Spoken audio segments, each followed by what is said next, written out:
Hello students, welcome to ज्ञान Ganga coaching YouTube classes. और आज हम लोग इतिहास के बारे में पढ़ेंगे कि इतिहास कहते किसको हैं, इतिहास शब्द का उत्पत्ति कैसे हुआ, इतिहास का मतलब क्या है, इतिहास पढ़ने के क्या फायदे हैं, इतिहास को कितने भागों में विभाजित करके हम लोग पढ़ते हैं और उसके संदर्भ में और भी जानकारियां हम लोग हासिल करेंगे। तो आइए सबसे पहले इतिहास शब्द की व्याख्या कर लेते हैं। इतिहास शब्द वो इति और हास शब्दों के मेल से बना हुआ है। सामान्य रूप से यदि हम इसके अर्थ का विश्लेषण करें तो इति का मतलब बीती है और हास का मतलब कहानी से है। यानी बीते हुए समय की कहानी को ही इतिहास के नाम से जाना जाता है, ये इतिहास कहा जाता है। इतिहास का पिता हेरोडोटस को कहा जाता है। कौन है इतिहास का पिता? किसे इतिहास का पिता कहा जाता है? तो हेरोडोटस को इतिहास का पिता कहा जाता है। इतिहास का जब हम लोग अध्ययन करते हैं तो इतिहास को कई भागों में बांटकर हम लोग उसका अध्ययन करते हैं। जैसा कि आप यहाँ पर देख सकते हैं कि इतिहास को हमने प्री हिस्ट्री, प्रोटो हिस्ट्री और हिस्ट्री के रूप में विभाजित किया है। क्या है प्री हिस्ट्री, किसे कहते हैं प्रोटो हिस्ट्री और हिस्ट्री क्या है, इन सभी चीजों को हम लोग विश्लेषण करेंगे। प्री हिस्ट्री जिसे प्राक ऐतिहासिक काल कहा जाता है। प्री हिस्ट्री क्या है? तो इतिहास को अध्ययन की सुविधा और काल की विशेषताओं के आधार पर कई खंडों में इतिहासकारों ने उसको विभाजित किया है या विद्वानों ने उसे विभाजित किया है। इस आधार पर हम लोग पहले इतिहास को 3 भागों में बांटेंगे। एक प्राक ऐतिहासिक काल, दूसरा आद्य ऐतिहासिक काल और तीसरा ऐतिहासिक काल, जिसे हम लोग प्राक ऐतिहासिक को प्री हिस्ट्री के नाम से जानते हैं, आद्य ऐतिहासिक काल को प्रोटो हिस्ट्री कहते हैं और ऐतिहासिक काल को हिस्ट्री के रूप में हम लोग जानते हैं। प्री हिस्ट्री क्या है? प्री हिस्ट्री उस समय के बारे में आपको बताता है, उस समय की जानकारी देता है जब आपको केवल पुरातात्विक साक्ष्यों के माध्यम से ही ऐतिहासिक जानकारी होती है, कोई लिखित साक्ष्य नहीं है। अब आपके मन में यह प्रश्न आ रहा होगा कि पुरातात्विक साक्ष्य होते क्या है, तो हम लोग इसको भी समझ लेते हैं कि कोई भी इतिहास हो या कभी किसी चीज का इतिहास हो, उसको जानकारी करने का 2 स्रोत होता है। इतिहास की जानकारी के 2 स्रोत होते हैं। एक स्रोत को हम लोग क्या कहते हैं, पुरातात्विक स्रोत कहते हैं और दूसरा को साहित्यिक स्रोत कहा जाता है। साहित्यिक स्रोत यानी आर्कियोलॉजिकल सोर्सेस और लिटरेरी सोर्सेस। सामान्य रूप से पुरातत्व में वो सारी चीजें शामिल होती हैं जो पत्थरों के रूप में, जो भवन अवशेषों के रूप में, जो मृद भांडों के रूप में, जो सिक्कों के रूप में मौजूद होता है। इन सब को हम लोग, और खुदाई में हम लोगों को प्राप्त होता है ना, इसको हम सभी लोग क्या कहते हैं, आर्कियोलॉजिकल सोर्स या पुरातात्विक स्रोत कहते हैं। जबकि वो जानकारी का स्रोत जो पुस्तक के रूप में या अभिलेखों के रूप में, इंस्क्रिप्शंस के रूप में लिखा हुआ रहता है, लिखित सामग्री है, उसको हम लोग साहित्यिक स्रोत या फिर लिटरेरी सोर्स के नाम से जानते हैं, लिखित साहित्य के नाम से जानते हैं। यह सामान्य जानकारी है। यदि हम ऐतिहासिक स्रोतों की इतिहास को जानने के स्रोतों की बात करें तो एक अलग फीचर्स बनेगा और उस फीचर्स के आधार पर मैं उसको अलग से आपको बताऊंगा। फिलहाल आप ये समझ पाए होंगे कि इतिहास को जानने के लिए मेनली 2 सोर्सेज होते हैं, 2 स्रोत होते हैं। एक को हम लोग पुरातात्विक यानी आर्कियोलॉजिकल कहते हैं, जबकि दूसरा को साहित्यिक यानी लिटरेरी सोर्स के नाम से जानते हैं। पुरातात्विक में वो सारी वस्तुएं जो खुदाई में प्राप्त होती है वो सारी शामिल होती है, जबकि साहित्यिक स्रोतों के अंतर्गत वो सारी चीजें आती है जो लिखित स्रोत के रूप में उपलब्ध होती है। तो हम लोग बात कर रहे थे प्री हिस्ट्री की, यानी प्राक ऐतिहासिक काल की बात कर रहे थे। तो इसमें केवल पुरातात्विक जानकारी मिलती है, यानी इस समय तक मनुष्य ने पढ़ना लिखना तो सीखा ही नहीं था, सिविलाइज्ड ही नहीं था, तो सीखेगा कहां से। यानी जो भी इस काल के बारे में, इस ऐतिहासिक काल के बारे में जो भी जानकारी हम लोग को प्राप्त होती है वो केवल और केवल पुरातात्विक वस्तुओं से प्राप्त होती है। उसमें भी क्या, बड़े बड़े पत्थर के औजार औजार क्या कहेंगे, वो कोई औजार नहीं था, पत्थर था, बस उठाया और जानवर के ऊपर दे मारा और जो है यही तो औजार हो गया, वही तो हथियार हो गया जो उसके काम को जो संपन्न करता था। यानी प्राक ऐतिहासिक काल क्या है, तो वह काल जिसकी जो है कोई जानकारी जो है उपलब्ध नहीं है, उसे हम लोग जो है क्या कहते हैं, प्राक ऐतिहासिक काल के नाम से जानते हैं। ठीक है, यानी कोई लिखित जानकारी यहां उपलब्ध नहीं है। ये काल पूरी तरह से क्या कहलाता है, स्टोन एज कहलाता है, यानी पाषाण काल। पाषाण का मतलब क्या है, पाषाण का मतलब पत्थर, पत्थर का काल है, यानी इस युग में जो है पत्थर के ही औजारों का प्रयोग होता था, इसलिए इसको पाषाण काल या स्टोन एज कहते हैं। इसे हम लोग क्या कहें, प्री हिस्ट्री। दूसरे भाग में चले आते हैं, प्रोटो हिस्ट्री क्या है, तो इसको आद्य ऐतिहासिक काल कहते हैं। ये आद्य ऐतिहासिक काल का स्रोत भी जो है पुरातात्विक है ना, इसमें भी जो है जानकारी जो है पुरातात्विक है, लेकिन जो है कुछ लिखित चीजें भी प्राप्त हुई है, जैसे हड़प्पा सभ्यता की लिपि जो है प्राप्त हुई, लेकिन क्या पढ़ पाए हम लोग, नहीं।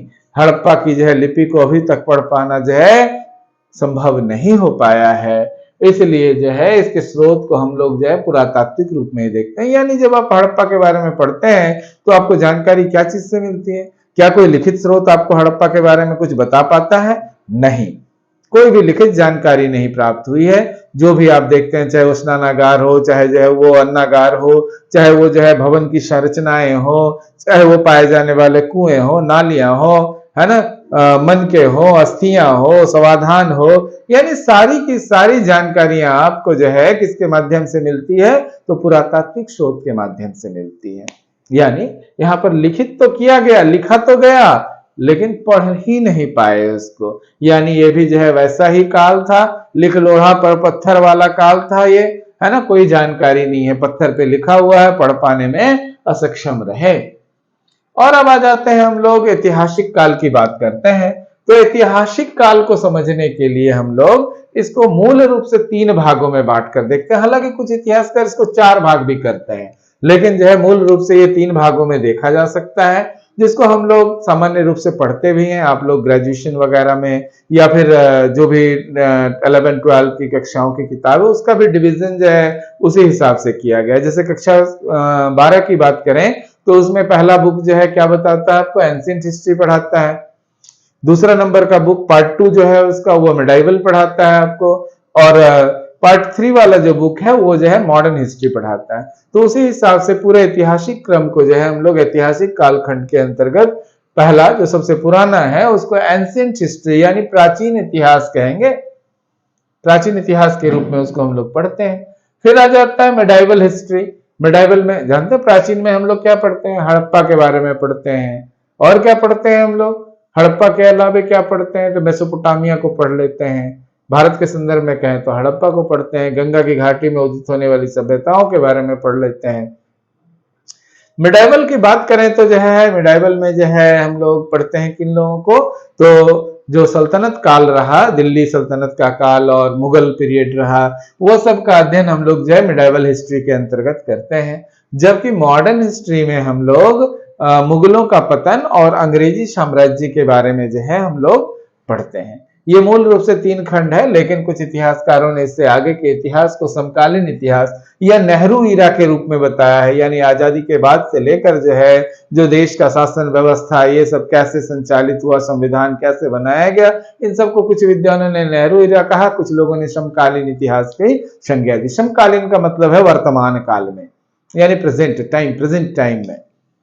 तो इस तरह से जो है आप यहाँ पर ऐतिहासिक काल का विभाजन को भी जो है 3 खंडों में देखें। अब हम लोग चले आते हैं, सबसे पहले अब एक्सप्लेनेशन करेंगे अलग अलग चीजों का। जैसे हम लोग कभी प्री हिस्ट्री की बात करते हैं। प्री हिस्ट्री का मतलब क्या हुआ, यहाँ पर हम लोगों ने देखा था कि इतिहास को प्री, प्रोटो और हिस्ट्री के रूप में हम लोग बांटे हैं, प्री हिस्ट्री, प्रोटो हिस्ट्री और हिस्ट्री। तो हम लोग सबसे पहले जो है प्री हिस्ट्री को समझेंगे। प्री हिस्ट्री यानी प्राक ऐतिहासिक काल, है ना। प्राक ऐतिहासिक काल जैसा कि हमने यहां ही बताया था, ये स्टोन एज है। स्टोन मतलब पत्थर, पत्थर का काल था ये। और इस स्टोन एज को जो है हम लोग अध्ययन के दृष्टिकोण से या उस काल में जो ऐतिहासिक डेवलपमेंट हुआ, ये जो परिवर्तन आए, उन परिवर्तनों के आधार पर जो है फिर इसको 3 खंडों में बांटते हैं। यानी प्राक इतिहास प्री हिस्ट्री को कितने भागों में बांटेंगे? तो 3 भागों में जो है हम लोग इसको बांटेंगे। सबसे पहले पुरापाषाण काल, जिसको हम लोग जो है पैलियोलिथिक एज के नाम से जानते हैं, है ना, अंग्रेजी में पैलियोलिथिक कहते हैं। पुरापाषाण काल, पुरापाषाण के बाद आ जाता है मध्यपाषाण काल, जिसको हम लोग जो है मेसोलिथिक एज कहते हैं, और फिर आ जाता है नवपाषाण काल यानी नियोलिथिक एज कहते हैं। पहले जो है नाम आप लोग एक बार फिर से दोहरा कर याद कर लीजिए कि प्राक इतिहास काल यानी स्टोन एज जो रहा, स्टोन एज मतलब ये पूरे कालखंड में जो है स्टोन ही स्टोन रहा, है ना, स्टोन की महत्ता रही, पत्थर जो है महत्वपूर्ण तत्व रहा। तो स्टोन एज को जो है हम लोगों ने 3 भागों में बांटा, पुरापाषाण काल यानी पैलियोलिथिक एज, मध्यपाषाण काल यानी मेसोलिथिक एज, और जो है नवपाषाण काल यानी नियोलिथिक एज के रूप में हम लोगों ने इसको डिवाइड किया। ये जो पुरापाषाण काल है, पहले इसको समझ लेते हैं, पैलियोलिथिक एज को समझ लेते हैं। इसका कालखंड जो है 25 लाख वर्ष पूर्व से लेकर 12,000 वर्ष पूर्व तक चला, ईसवी पूर्व तक चला। पूर्व मतलब यहां ईसवी पूर्व से है, बीसी, बिफोर क्राइस्ट। तो क्या कालखंड था? पुरापाषाण काल का जो है कालखंड क्या था, पैलियोलिथिक एज का कालखंड क्या था? तो ये आपको जानने की जरूरत है। ये 25 लाख वर्ष पूर्व से लेकर 12,000 ईसा पूर्व, है ना, 25 लाख वर्ष ईसा पूर्व से लेकर जो है 12,000 ईसा पूर्व तक का कालखंड जो है पुरापाषाण काल यानी पैलियोलिथिक एज के नाम से जाना जाता है। विशेषता क्या है? स्टोन एज है तो पत्थर इसकी विशेषता है, इस काल में जो है पत्थर का इस्तेमाल किया जाता था। और ये वो समय था, पैलियोलिथिक एज वह समय था जब मानव प्रजाति का उद्भव जो है अफ्रीका में हुआ। पैलियोलिथिक एज में ही मानव प्रजाति का उदय हुआ, और कहां हुआ? तो अफ्रीका में हुआ। अक्सर जो है प्रश्न यह पूछा जाता है कि क्रैडल यानी पालना, मानव सभ्यता का पालना किसको कहा जाता है? तो मानव सभ्यता का जो है पालना किसको कहते हैं भाई? तो अफ्रीका को ही मानव सभ्यता का पालना कहते हैं, है ना, या क्रैडल कहते हैं, मानव जाति का क्रैडल कहते हैं। अफ्रीका में उद्भव हुआ, मानव जाति का पालना कहलाता है अफ्रीका। खाना बदोश जीवन रहा। इस समय जो मनुष्य था वो किस रूप में था? तो खाना बदोश। खाना बदोश का मतलब क्या है? खाना बदोश मतलब जो भोजन की तलाश में एक जगह से, खाना बदोश, खाना के खोज में जो घूमता है उसको खाना बदोश कहते हैं। जहां भोजन मिला उधर चल दिया, उसका कोई निश्चित घर बार नहीं था, कोई स्थायी निवास नहीं था, है ना। आज भी जो है बहुत सारी ऐसी जनजातियां हैं जो खाना बदोशी का जीवन जीती है, लगातार एक जगह से दूसरी जगह भ्रमण करते हुए जो है अपनी आजीविका और अपना जीवन जो है चलाती है। तो खाना बदोश जीवन था, और ये लोग खाद्य संग्राहक थे। खाद्य संग्राहक का मतलब जो है भोजन इकट्ठा करने वाले, that's means the food gatherer, है ना। फूड को गैदर करते थे, भोजन इकट्ठा करते थे, जमा करते थे, कहीं से फल तोड़ लिया, कहीं से कंदमूल निकाल लिया, और यही सब उनका भोजन, या कहीं मरा हुआ जानवर मिल गया इसी तरह। या फिर जो है ये लोग जो है आखेट भी किया करते थे। आखेट का मीन्स जो है हंटिंग है, यानी शिकार करना। शिकार के माध्यम से भी जो है ये लोग अपना जीवन चलाते थे। और एक महत्वपूर्ण बात यह है कि ये जो पुरापाषाण काल यानी पैलियोलिथिक एज है, यह ऐतिहासिक कालखंड का सबसे बड़ा समय रहा है। अब देख ही रहे हैं 25 लाख वर्ष पूर्व से लेकर 12,000 ईसा पूर्व तक का जो है काल रहा है पुरापाषाण काल का, पैलियोलिथिक एज का, यानी ये सबसे लंबा ऐतिहासिक कालखंड है। और इस दौरान जो है पत्थर को ही हथियार के रूप में जो है प्रयोग में लाया जाता था। मगर एक बहुत ही महत्वपूर्ण बात जो है इस काल की क्या है? तो वो है आग की खोज। मनुष्य ने जो है इसी पुरापाषाण काल में यानी पैलियोलिथिक एज में जो है आग की खोज की। जानते हैं आग की खोज के जो है कई कारण हो सकते हैं, बहुत तरह की जो है बात विद्वानों द्वारा बताई गई है। कुछ विद्वानों का कहना है कि दो पत्थरों के आपस में टकराने से, या फिर जो है बहुत सारे विद्वानों ने कहा कि पेड़ों के आपस में रगड़ खाने से जो है आग उत्पन्न हुआ। इसको देखकर जब उसमें जानवर सब मर गए, भुन गए, अब जब उसको भुना हुआ जो है भोजन खाने में ज्यादा स्वादिष्ट लगा तो वो आग को जो है संग्रह करने की जो है कोशिश में लग गया, और धीरे धीरे आग का प्रयोग करना भी जो है उसने सीखा, आग को नियंत्रण करना सीखा। तो पुरापाषाण काल के बारे में जो है जानकारी थी। पुरापाषाण काल के बाद हम लोग जो आ जाते हैं मध्य पाषाण काल की बात करते हैं, जिस मैसोलिथिक एज के नाम से जाना जाता है ना। मध्य पाषाण, मध्य, यह भी पाषाण काल है। इसमें इसका समय 12,000 ईसा पूर्व से लेकर 5,000 ईसा पूर्व का रहा। वर्ष जरूर याद रखिएगा, सबका कालखंड जरूर याद रखिएगा। मैसोलिथिक का एज जो है कब से है, 12,000 ईसा पूर्व से लेकर 5,000 ईसा पूर्व का कालखंड रहा। मैसोलिथिक एज में जो है ना कुछ चीजों में परिवर्तन हुआ, हालांकि बहुत ज्यादा परिवर्तन नहीं हुआ, लेकिन कुछ बातें हुई। जैसे अब जो है बड़े बड़े हथियारों की जगह जो है पत्थरों के जो है छोटे छोटे हथियार जो है यूज होने लगे, है ना। रुखानी, भाला, है ना, ब्लेड, पत्थरों को तोड़कर तराश कर तरह तरह का औजार का रूप ये लोग देने लगे थे, जिन औजारों को हम लोग माइक्रोलिथ कहते हैं।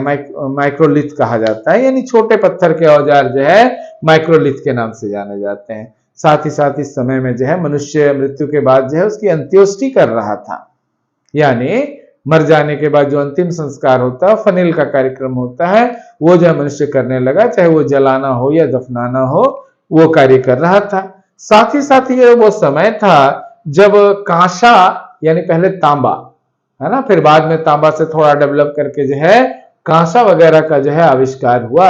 यानी ये कह सकते हैं कि मध्य पाषाण काल में जो है हड़प्पा जैसी सभ्यताएं अपने अस्तित्व में आना जो है आरंभ कर चुकी होगी, या पूरा हड़प्पा जो है उसका कालखंड रहा होगा। यदि हम लोग नवपाषाण काल की बात करें, नवपाषाण काल जिसे नियोलिथिक एज के नाम से जानते हैं, तो नियोलिथिक एज का जो है कालखंड 5,000 से लेकर 3,000 ईसा पूर्व का माना जाता है। 5,000 से लेकर 3,000 ईसा पूर्व का कालखंड जो है क्या है, तो वो जो है नियोलिथिक एज कहलाता है, यानी नवपाषाण काल के नाम से जाना जाता है। इसमें जो है मनुष्य क्या करने लगा, इसमें मनुष्य जो है अपना आवास बनाकर रहने लगा, है ना। आवास का निर्माण जो है मनुष्य द्वारा किया जाने लगा, और कृषि का आरंभ भी जो है इसी दौरान हुआ था। कृषि का आरंभ कब हुआ, तो नवपाषाण काल के दौरान हुआ, याद रखिएगा। और कुत्ता जो है मानव का मित्र भी जो है इसी समय में बना, है ना।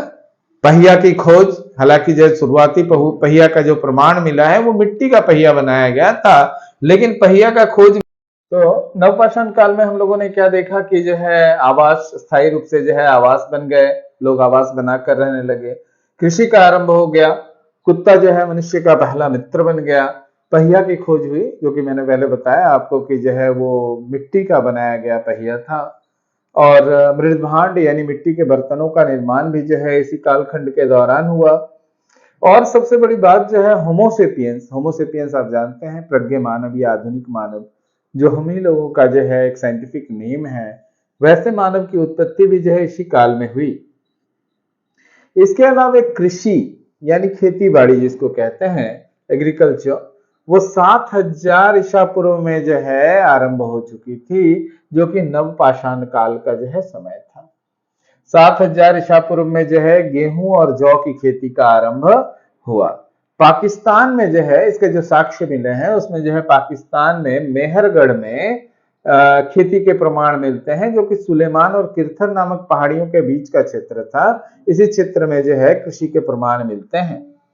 स्थायी जीवन का साक्ष्य भी जो है हम लोग का जो सबसे पुराना साक्ष्य स्थायी जीवन के संदर्भ में प्राप्त होता है वो मेहरगढ़ से ही प्राप्त होता है। मैंने अभी भी बताया आपको कि मेहरगढ़ जो है पाकिस्तान में जो है सुलेमान और किरथर पहाड़ियों के मध्य में स्थित है, और ये एक ऐसा स्थान है जिन्होंने जो है ऐतिहासिक कालक्रम के लगभग जो है सभी कालखंडों को जो है देखा है।